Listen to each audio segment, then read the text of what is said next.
அதில் ஒருத்தன் ஒரு ஆர்டிஸ்ட் கிட்ட உன்னை ராதாரவி கூப்பிட்டார்லம்மா படத்துக்கு கூப்பிட்றேன்னு சொல்லி வீட்டுக்கு கூப்பிட்டார்ல ஆமாம் அப்போ நீ அவர் பேசுறத அப்படியே டேப் பண்ணிட்டு ராதாரவி பொம்பளைங்களுக்கு கூப்பிடல தப்பு இல்லடா ஆம்பளை பொம்பளை தான் கூப்பிடணும் ஆம்பளை தான் கூப்பிடக்கூடாது. ஒன்னே ஒன்று கேட்குறேன் ராதாரவி அவர்களே, ராதாரவி பெண்களை கூப்பிட்டா தப்பு இல்லை ஆம்பளைங்களை கூப்பிட்டாதான் தப்புன்னு சொல்றீங்க. உங்க வீட்டு பெண்களை நாங்கள் கூப்பிட்டா தப்பா இருக்காதா உங்களுக்கு? சொல்லுங்க மிஸ்டர், நீங்க எப்படி சொல்லலாம்? உங்களுக்கு யார் இந்த லைசன்ஸ் கொடுத்தது? நீங்க எந்த பொண்ணு வேணா கூப்பிடுவீங்களா?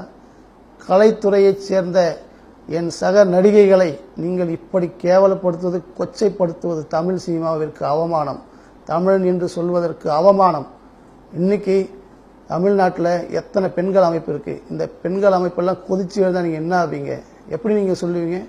ஒரு பெண்களை ஆதரவை கூப்பிடலாம், பெண்ணை கூப்பிட்டா தப்பு இல்லை ஆம்பளை கூப்பிட்டா தான் தப்புன்ட்டு சொல்லாமா மிஸ்டர்? நாக்கு அடக்கி பேசுங்க. உங்க வார்த்தைகள் வரம்பு மீறி போய் கொண்டிருக்கிறது. உங்கள் வீட்டு பெண்களை யாராவது அழைத்தால் நீங்கள் சும்மா இருப்பீர்களா? ராதாரவி அவருடைய பையன் வாரிசுதாரரா சேர்த்திருக்காரு. என் பையனை நான் தான் என் வாரிசுதாரரா சேர்க்க முடியும்.